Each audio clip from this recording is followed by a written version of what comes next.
So it's right around 2:30 p.m. on Tuesday, June 6th. I'm sitting here on the subway on my way to downtown to get some work done.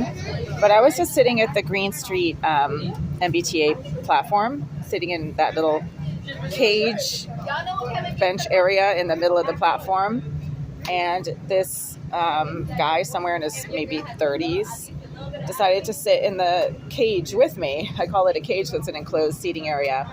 Even though there was plenty of space on the platform, he decided to sit across from me. But he was really quiet and respectful and kept to himself and wasn't creepy. So I really didn't have a problem with him sitting directly across from me on the bench. I just was looking at my stuff and looking at my phone, and I didn't want to give him the impression that I was like checking him out, so I just didn't really look at him.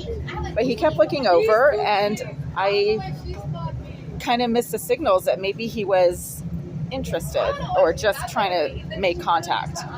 There was absolutely nothing wrong with this guy. He was actually good looking, fit. He was dressed in business attire, like he was going to work in an office, and smelled like clean laundry, which is always awesome. And he kept looking at me. He wasn't really looking at his phone. So it's hard for me to be able to tell within just a few minutes whether these, good looking guys who suddenly sit next to me or across from me in public places are looking at me because they want to say something nice, or maybe they're just trolling me and trying to see if I'm going to be trying to throw myself at them, right? So I always err on the side of caution, and I just keep my eyes to myself. I keep my movements to myself. I don't make a move towards them. My approach to dealing with good-looking guys in public places who are sitting right next to me is to let them make the first move if they're interested, right? Like, first of all, women should not go chasing men around. Hold on, it's getting a little bit noisy. So women should not go chasing men around. Men are perfectly capable of making the first move. This guy who sat down directly across from me in the bench cage on the platform at Green Street just now, maybe 20 minutes ago, he had the wherewithal to sit across from me, even though there were plenty of other places he could have sat on that platform. There were benches like 10 feet away that he could have sat on. He sat across from me. So I think that if he had wanted to say something, he could have, but maybe I could have given him a little bit of encouragement and made some eye contact with him.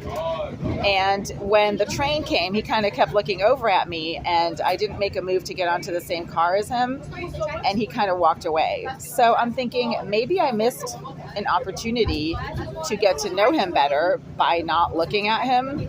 But it's really hard for me to tell whether or not I am being trolled by guys who are just trying to give me a hard time, and kind of dangling themselves in front of me like, oh, here I am, lady, now you can throw yourself at me. Or if he was genuinely interested. And I think this guy was actually genuinely interested, but I didn't give him any encouragement. So it's always a complicated situation, unfortunately. And I think I just missed an opportunity to get to know a really nice guy who seemed really great and genuine and functional and successful. And he had a really nice vibe about him. I mean, I felt instantly comfortable around him. So that was my bad, my stupid, I guess. So yeah, that tall, good-looking, fit, professional guy in his late 30s, maybe, that sat across from me at Green Street 25 minutes ago. I think he was maybe trying to be friendly, but because I don't see, and I'm always on my guard about being trolled by good-looking guys,